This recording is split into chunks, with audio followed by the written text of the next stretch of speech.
आदेश आदेश श्रेष्ठ शावर मित्र पर आपका स्वागत है। आज बात करेंगे मकर राशि की। बृहस्पति का जो ट्रांजिट हो रहा है वृषभ राशि में, उसका क्या प्रभाव मकर राशि पर पड़ेगा, इसी पर भैया पूरी चर्चा करेंगे। कैप्रिकॉर्न का क्या हाल रहेगा, प्रेम संबंध कैसे रहेंगे, दाम्पत्य जीवन कैसा रहेगा, घर में सुख शांति का माहौल, आध्यात्मिकता, यात्रा, संतान, शिक्षा, कैरियर, धन, इन सब से जुड़ी हुई बातें करेंगे। 1 मई को बृहस्पति देव वृषभ राशि में आएंगे, 29 मार्च 2025 तक यहीं रहेंगे। 9 अक्टूबर को ये वक्री होंगे और 3 फरवरी तक वक्री ही रहेंगे, अर्थात उस टाइम पर आपको और ज़्यादा अधिक लाभ देंगे। तो आपकी कुंडली में यदि बात की जाए तो जो बृहस्पति देव हैं वो द्वादशेश और तृतीयेश होते हैं, अर्थात कहा जाए तो आपकी कुंडली में कारकत्व तो नहीं रखते। लेकिन भैया बृहस्पति कारक ना हो ऐसा हो ही नहीं सकता, क्योंकि ज्ञान की आवश्यकता सबको है। बिना ज्ञान के कोई भी आगे नहीं बढ़ सकता, तरक्की नहीं कर सकता।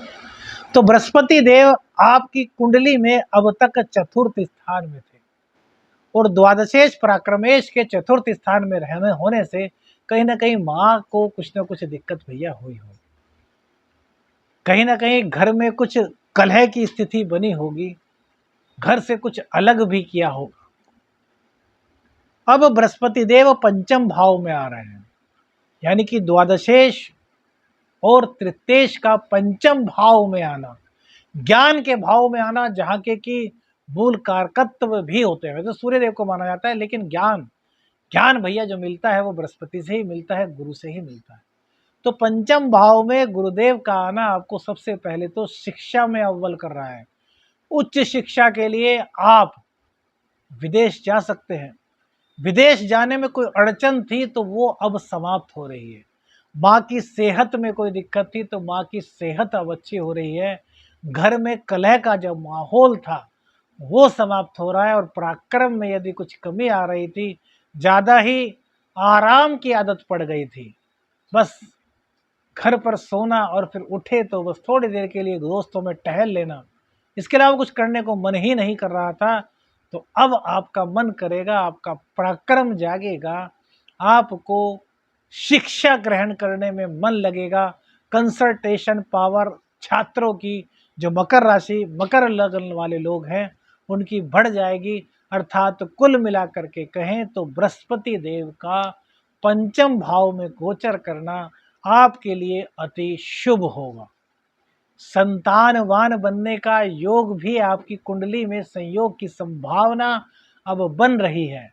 वहीं प्रेम संबंधों में थोड़ी सी खटपट होने के बाद निकटता के आसार भी दिखाई दे रहे हैं। बृहस्पति देव अत्यधिक शुभ ग्रह है, तो पंचम भाव में बैठ करके यहाँ की कलुषता को दूर करेंगे, अर्थात प्रेमी प्रेमिका के प्रति कोई मन में कलुषता थी वो दूर होगी। शिक्षा को लेकर के कोई संशय था, कोई कलुषता थी, कोई मानसिक विकृति थी, वो समाप्त होगी। संतान को लेकर के ऊहापोह की स्थिति थी, करें ना करें, करें तो क्या दिक्कत होगी, कैसे भविष्य चलेंगे, सब दिक्कतें यहाँ पर बैठ करके बृहस्पति देव अब आपकी दूर कर देंगे।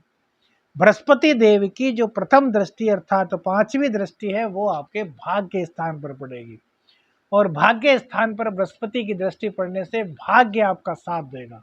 विदेश से हमने बताया ना कि जुड़ाव तो होगा, उच्च शिक्षा के लिए भी होगा, बिजनेस के लिए भी होगा, नौकरी के लिए भी होगा। और वहां जाकर के यदि बहुत बड़ी रिसर्च करना चाहते हैं तो उसके लिए भी आपका यह गोचर परम कल्याणकारी सिद्ध होने वाला है। तो भाग्य का हर कदम पर आपको साथ मिलेगा। करना क्या है कि धार्मिक गतिविधियों में प्रतिभाग करते रहना है। मंदिर में जाकर के दान पुण्य कर दीजिए, जरूरतमंदों को कुछ उनकी इच्छा के अनुरूप दान पुण्य कर दीजिए, जितने भी आपकी सामर्थ्य है। यह नहीं कह रहे भैया आप बहुत करो, जितने आपकी सामर्थ्य है उतना सामर्थ्य अनुसार आप दान पुण्य कीजिए। जो आपके गुरुजन हैं उनका आशीर्वाद लीजिए, उनको कुछ भेंट दक्षिणा आदि दीजिए। मतलब कुल मिलाकर के ईश्वर और गुरु दोनों को अपने धार्मिक कार्यों द्वारा प्रसन्न कीजिए, जरूरतमंदों का आशीर्वाद लीजिए। इससे भाग्य आपके आगे आगे चलेगा और आपको किसी तरह की कोई भी दिक्कत सहन नहीं करनी पड़ेगी। इसके बाद इनकी दृष्टि पड़ेगी 11वें भाव पर। तो 11वें भाव पर इनकी दृष्टि बढ़ने से अब ये आपकी इनकम बढ़ाने का काम करेंगे। पहले तो आपका मन नहीं करता था, घर में कलह रहती थी, मन नहीं लगता था, घर से बाहर जाते थे तो भी दिक्कत, घर में आते थे तो भी दिक्कत। लेकिन अब जहाँ घर में मन लगेगा वहीं इनकम ऑफ रिसोर्सेज बढ़ेंगे। दैनिक आमदनी के साथ साथ आपकी एक्स्ट्रा इनकम के रिसोर्सेज भी आपको बृहस्पति देव बढ़वाएंगे, क्योंकि जो यहाँ पर राशि है वो मंगल देव की राशि है। और मंगल देव की राशि होने के कारण, मंगल और बृहस्पति में मित्रता होने के कारण, गुरु और सेनापति में संबंध गुरु और शिष्य वाले होने के कारण इनकम में गजब का मुनाफा आपको होने वाला है।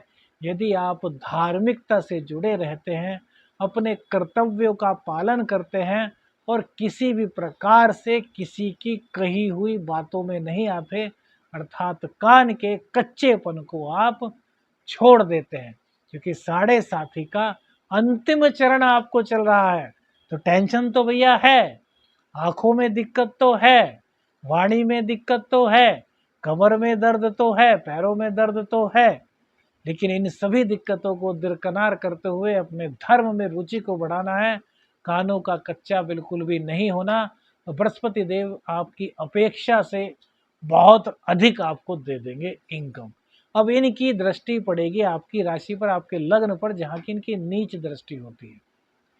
तो यहाँ पर क्योंकि आपकी राशि पर, आपके व्यक्तित्व पर दृष्टि पड़ रही है, तो आपको जो हमने बताया कि कान का कच्चा नहीं होना, गलत रास्ते की ओर प्रवृत्त नहीं होना।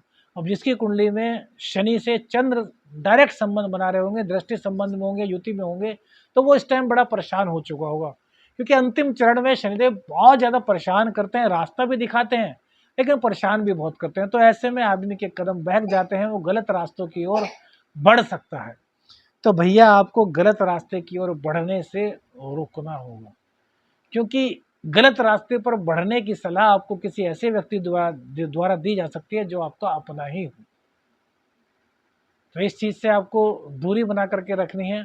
किसी भी प्रकार का कोई भी अवैधानिक कार्य नहीं करना, अन्यथा भैया बुरे फंस सकते हैं।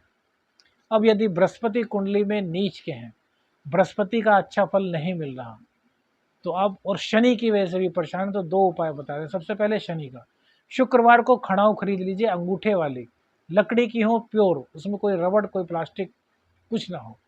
शुक्रवार को खरीद लीजिए और उनको रोजाना 1 घंटा पहनना शुरू कर दीजिए, चाहे तो घर पर और चाहे ऑफिस में।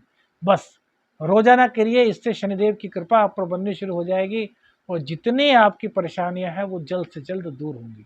अब बृहस्पति का अच्छा फल आपको नहीं मिल पा रहा, तो क्या करें? अब चूंकि यह राशि ही शनिदेव की राशि है, और इसमें बृहस्पति देव कारकत्व की भूमिका में नहीं होते, लेकिन ज्ञान तो बढ़ाना ही है। तो ज्ञान कैसे बढ़ेगा?